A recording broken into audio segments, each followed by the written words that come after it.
త్రివిక్రమ్ గారి దర్శకత్వంలో జూనియర్ ఎన్టీఆర్ గారు పౌరాణిక నేపథ్యం ఉన్న చిత్రంలో నటిస్తున్నారు. ఆ సినిమాకు సంబంధించిన పోస్టర్ కూడా రిలీజ్ అయ్యింది. ఆ పోస్టర్పై ఒక శ్లోకం ఉంది. ఆ శ్లోకం ఆదిశంకరాచార్యులు వారు రచించింది. ఆదిశంకరుడు సుబ్రహ్మణ్య క్షేత్రమైన తిరుచెందూరును సందర్శించినప్పుడు ఆ స్వామి దివ్యమంగళ విగ్రహాన్ని చూడగానే ఆయన నోటి నుండి ఓ అద్భుతమైన స్తోత్రం వెలువడింది. అదే సుబ్రహ్మణ్య భుజంగ స్తోత్రం. పోస్టర్ మీద ఉన్నది ఆ స్తోత్రంలోని 2వ శ్లోకం. ఆ శ్లోకం న జానామి శబ్దం న జానామి చార్థం న జానామి పద్యం న జానామి గద్యం చిదేకా షడాస్యా హృది ద్యోతతే మే ముఖాన్నిస్సరంతే గిరశ్చాపి చిత్రం.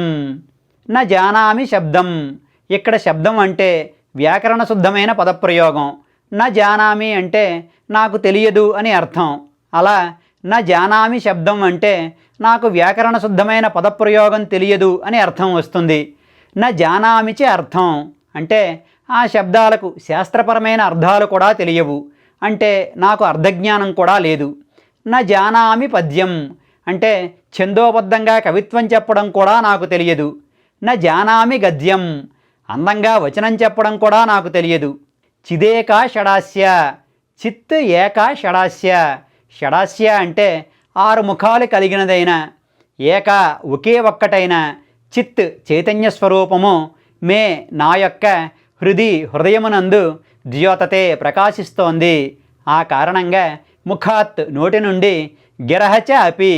గిరహ అంటే వాక్కులు లేదా మాటలు, అంటే అద్భుతమైన స్తోత్రవాక్కులు నిస్సరంతే వెలువడుచున్నవి.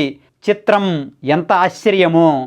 మొత్తంగా భావం చెప్పుకుంటే నాకు శబ్దాలు తెలియవు, వాటి అర్థాలు తెలియవు, పద్యాలు గద్యాలు కూడా తెలియవు. నా హృదయంలో అద్వితీయమైన చైతన్య స్వరూపం 6 ముఖాలతో ప్రకాశిస్తోంది. ఆశ్చర్యకరంగా నా నోటి నుండి అద్భుతమైన స్తోత్రవాక్కులు వాటంతటవే వెలువడుతున్నాయి. ఇది ఆ శ్లోకానికి తాత్పర్యం. అంటే స్తోత్రం చేస్తున్నది నేనే అయినా నాతో ఆ వాక్కులను పలికిస్తున్నవాడు నా హృదయంలో చైతన్య స్వరూపంగా ఉన్నటువంటి సుబ్రహ్మణ్యుడు అన్నది శంకరాచార్యుల వారి భావన.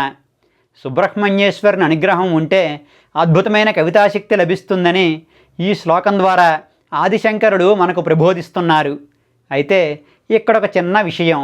ఇప్పుడు నేను చెప్పిన శ్లోకానికి పోస్టర్ మీద ఉన్న శ్లోకానికి ఒకచోట చిన్న భేదం ఉంది. ఎక్కువగా పృతుల్లో కనిపించే చిదేకా షడాస్య అనే పాఠాన్నే నేను తీసుకున్నాను. పోస్టర్ మీద శ్లోకంలో చిదేకో షడాస్య అని పుల్లింగ రూపాలున్నాయి. వారికి లభించిన పృతుల్లో ఆ విధంగా ఉండుండవచ్చు.